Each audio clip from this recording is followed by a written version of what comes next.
ভোটের পর আবার ভোট, লোকসভা ভোটের পর এবার বিধানসভা ভোট। 4 বিধানসভা কেন্দ্রে উপনির্বাচন। কোথায় কার পাল্লা ভারী, কে করবে বাজিমাত? নজরে রায়গঞ্জ বিধানসভা কেন্দ্র।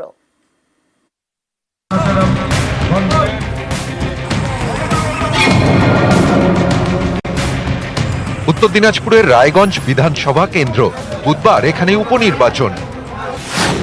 একদিকে বিজেপির মানস কুমার ঘোষ, আরেকদিকে তৃণমূলের কৃষ্ণ কল্যাণী। 21-এর ভোটে এই রায়গঞ্জ বিধানসভা থেকেই জিতেছিলেন কৃষ্ণ কল্যাণী বিজেপির টিকিটে। পরে যোগ দেন তৃণমূলে, ইস্তফা দেন বিধায়ক পদে। সেই কারণেই এবার রায়গঞ্জে উপনির্বাচন। 24-এর লোকসভা ভোটে রায়গঞ্জ কেন্দ্রে কৃষ্ণ কল্যাণীকে প্রার্থী করে তৃণমূল।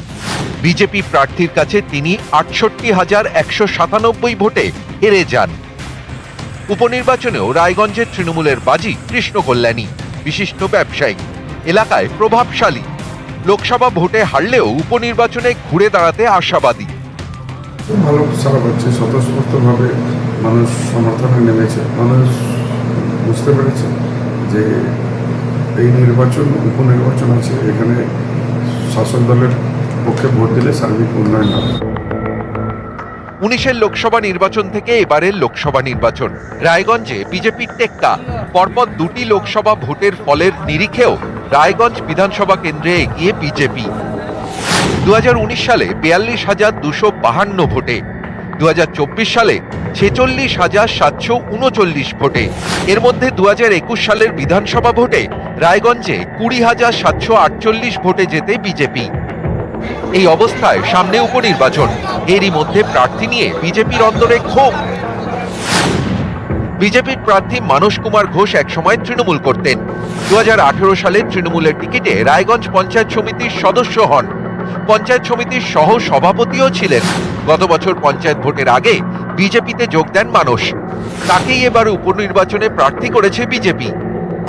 প্রার্থী ঠিক হতেই পদত্যাগ করেন বিজেপির উত্তর দিনাজপুরের জেলা সভাপতি বাসুদেব সরকার, যদিও তার পদত্যাগপত্র নেতৃত্ব গ্রহণ করেনি। উপনির্বাচনে বিজেপি প্রার্থীর হয়ে প্রচারে নামেন বাসুদেব। অনেকেই বলছেন ঘরের সমস্যা মেটাতে পেরেছেন মানস। এরপর সমস্যা শুরু হয়েছে বাইরে। রবিবার তার বিরুদ্ধে বিক্ষোভ দেখানো হয় রায়গঞ্জ রাজবাড়ির সামনে। রাস্তায় টায়ার জ্বালিয়ে চলে বিক্ষোভ। অভিযোগ, পঞ্চায়েত সমিতির সহ সভাপতি থাকার সময় বড়সড় আর্থিক দুর্নীতি করেছেন মানস কুমার ঘোষ। শ্মশানের উন্নয়নের জন্য বরাদ্দ 10 লক্ষ টাকা আত্মসাৎ করেন। মানস ঘোষ সম্বন্ধে অনেক লোক অনেকভাবে জানতেন না। একের পর এক দল বদলিয়ে ওখানকার টাকা ফাঁক করে এলো তৃণমূল কংগ্রেসে। কিষাণ মান্ডির টাকা, পঞ্চায়েত সমিতির টাকা, টোটাল টাকা ফাঁক করে যখন দেখলো আর খাওয়ার কোনো জায়গা নেই, উনি বিজেপিতে আসলেন। নির্বাচনী লড়াইয়ে আমার সাথে পেরে উঠছে না, জনসংযোগে আমার সাথে পেরে উঠছে না, তাই এখন একটা রাস্তা উনি নিয়েছেন। 2018 থেকে 23 সাল অবধি ছিলাম। 18 থেকে 23 সাল অবধি তৃণমূল কংগ্রেসের মনে পড়েনি। 2024 সালে নির্বাচনের 3 দিন আগে মনে পড়েছে যে দুর্নীতি হয়েছে। বিজেপির এই গড় বিজেপিরই থাকবে, জেতার ব্যাপারে আমরা 100% আশাবাদী। তৃণমূলের প্রাক্তন পঞ্চায়েত সমিতির সদস্য এখন বিজেপির প্রার্থী, আর প্রাক্তন বিজেপি বিধায়ক তৃণমূলের প্রার্থী। এ নিয়েই জমজমাট রায়গঞ্জের উপনির্বাচন। বুধবার রায় দেবে রায়গঞ্জ, ফল ঘোষণা শনিবার। রায়গঞ্জ থেকে মুক্তা সরকার, নিউজ 18 বাংলা। মতুয়া প্রভাবিত আসন বাগদা। 2019 থেকে বাগদায় বিজেপির টেক্কা। উপনির্বাচনে বাগদা পেতেই মরিয়া টিএমসি। বাগদা ধরে রাখতেই বিজেপি কোমর কষেই ময়দানে। 10ই জুলাই রায় দেবে বাগদাবাসী। 10ই জুলাই রাজ্যে 4 বিধানসভা আসনে উপনির্বাচন। এর মধ্যে অন্যতম উত্তর 24 পরগনার বাগদা, যা পড়ে বনগা লোকসভা কেন্দ্রের মধ্যে। 19-এর লোকসভা নির্বাচন থেকে এবারে লোকসভা ভোট। বারবার তৃণমূলের ব্যথা বাড়িয়েছে বাগদা। অন্যদিকে বাগদা ধরে রাখতে বিজেপি মরিয়া। এই অবস্থায় 10 তারিখ ভোট। 19-এর লোকসভা ভোটের নিরিখে বাগদা বিধানসভা আসনে 24,457 ভোটে তৃণমূলের থেকে এগিয়ে ছিল বিজেপি। 21-এর বিধানসভা ভোটে বাগদায় তৃণমূলকে 9,792 ভোটে হারায় বিজেপি। 24-এর লোকসভা ভোটেও বাগদা থেকে 20,000-এর বেশি ভোটে এগিয়ে বিজেপি। এবার উপনির্বাচন। বাগদা ছিনিয়ে নিতে মরিয়া তৃণমূল। বাগদা বিধানসভার মধ্যে 12টি গ্রাম পঞ্চায়েত, এই পঞ্চায়েত ভাগ করে দায়িত্ব দেওয়া হয়েছে মন্ত্রী থেকে সাংসদ বিধায়কদের। বাগদা জিততে নেতাদের পাশাপাশি ময়দানে নামানো হয়েছে ছাত্র যুবদেরও। বাগদা বিধানসভা এলাকায় মতুয়ারা বড় ফ্যাক্টর। এখানে মতুয়া ভোট প্রায় 42%। মতুয়া প্রভাবিত আসন জিততে বাগদায় বাজি মতুয়াদের ঠাকুরবাড়ির সদস্য মমতাবালা ঠাকুরের মেয়ে মধুপর্ণা।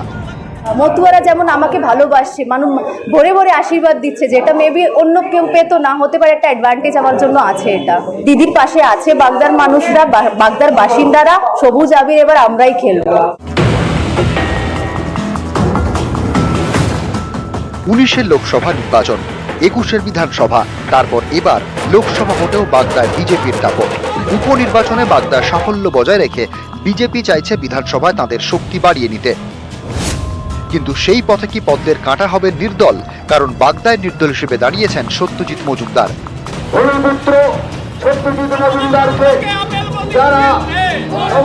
তিনি এলাকায় পুরনো বিজেপি কর্মী হিসেবে পরিচিত।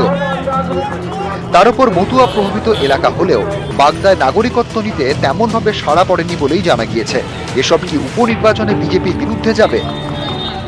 আমরা প্রচারে অনেকটা এগিয়ে আছি, কারণ বাগদা বিজেপি শক্ত ঘাঁটি, এটা সবাই জানে। এখানে যতই বাইরের থেকে নেতা মন্ত্রী যাই আসুক না কেন, এখানে কোনো দাঁত ফোটাতে পারবে না। শেষ পর্যন্ত বাগদায় কে বাজি মারবে জানা যাবে 13 জুলাই। ওই দিন উপনির্বাচনের ফল ঘোষণা হবে। নিউজ 18 বাংলা। 19-এর লোকসভা নির্বাচন থেকে এবারের লোকসভা ভোট। বারবার রানাঘাট দক্ষিণ বিধানসভায় তৃণমূলকে টেক্কা দিয়েছে বিজেপি। এবার উপনির্বাচনে কি হবে? অঙ্ক কষতে ব্যস্ত বিজেপি তৃণমূল। নদিয়া রানাঘাট দক্ষিণ, উত্তর 24 পরগনার বাগদা, উত্তর দিনাজপুরের রায়গঞ্জ এবং কলকাতার মানিকতলা।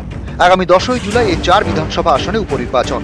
এর মধ্যে প্রথম 3টি আসনে 19-এর লোকসভা ভোট থেকে বিজেপির দাপট, যার অন্যতম নদিয়া রানাঘাট দক্ষিণ। এবার উপনির্বাচনে কি হবে? 2021 সালে রানাঘাট দক্ষিণ কেন্দ্র থেকে বিজেপি টিকিটে জয়ী হন মুকুটমণি অধিকারী। এবার লোকসভা ভোটের মুখে তিনি তৃণমূলে যোগ দেন। তাঁকে এবার রানাঘাট লোকসভা কেন্দ্রে প্রার্থী করে তৃণমূল। ফলে মুকুটমণি বিধায়ক পদ থেকে ইস্তফা দেন। তাই মুকুটমণির ছেড়ে যাওয়া বিধানসভা আসনে 10 জুলাই উপনির্বাচন। লোকসভায় হারলেও উপনির্বাচনে মতুয়া নেতা মুকুটমণিকেই মতুয়া প্রভাবিত রানাঘাট দক্ষিণে প্রার্থী করেছে তৃণমূল। লোকসভাতে যিনি প্রার্থী ছিলেন তিনি বিধানসভার প্রার্থী, ফলে একটা পরিচিত মুখ। লোকসভাতে সেই সমস্ত কর্মীদের হাতে হাত রেখে পায়ে পা চালিয়ে একসাথে কণ্ঠে কণ্ঠ মিলিয়ে প্রচারটা হয়েছিল। ফলে প্রার্থীর দিক থেকে আরেকটা সুবিধা হচ্ছে এবং কর্মীদের দিক থেকেও একটা সুবিধা হচ্ছে যে বন্ডিংটা তো হয়ে আছে। এটা একটা এক্সট্রা অ্যাডভান্টেজ ডেফিনেটলি। 19-এর লোকসভা ভোটের নিরিখে রানাঘাট দক্ষিণ বিধানসভা আসনে 44,931 ভোটে তৃণমূলের থেকে এগিয়ে ছিল বিজেপি। 21-এর বিধানসভা ভোটে রানাঘাট দক্ষিণে তৃণমূলকে প্রায় 16,500 ভোটে হারায় বিজেপি। 24-এর লোকসভা ভোটেও রানাঘাট দক্ষিণ থেকে প্রায় 37,000 ভোটে এগিয়ে বিজেপি। এবার উপনির্বাচনে রানাঘাট দক্ষিণ ধরে রাখতে মরিয়া বিজেপি। তারা এবার প্রার্থী করেছে মনোজ কুমার বিশ্বাসকে, যিনি লোকসভা ভোটে এবার রানাঘাট কেন্দ্রে দলের গুরুত্বপূর্ণ দায়িত্বে ছিলেন, যাকে বাজি করে রানাঘাট দক্ষিণে জয়ের ধারা বজায় রাখা যাবে বলে মনে করছে বিজেপি। পুলিশ প্রশাসন সমস্ত দিক দিয়ে যদি অনুকূল পরিবেশ ভোটের হয়ে থাকে, তাহলে সাধারণ মানুষ ভোট দেওয়ার জায়গায় গেলে এটুকু আপনাকে নিশ্চিত করে বলতে পারি, লোকসভা ভোটে যে 37,000 ভোটে আমরা জয়লাভ করেছিলাম, তার থেকে আমরা অনেক বেশি ভোটে জয়লাভ করব। রানাঘাট দক্ষিণে শেষ হাসি হাসবেন কে? বুধবার রায় দেবে রানাঘাট দক্ষিণ। ফল ঘোষণা শনিবার। নিউজ 18 বাংলা।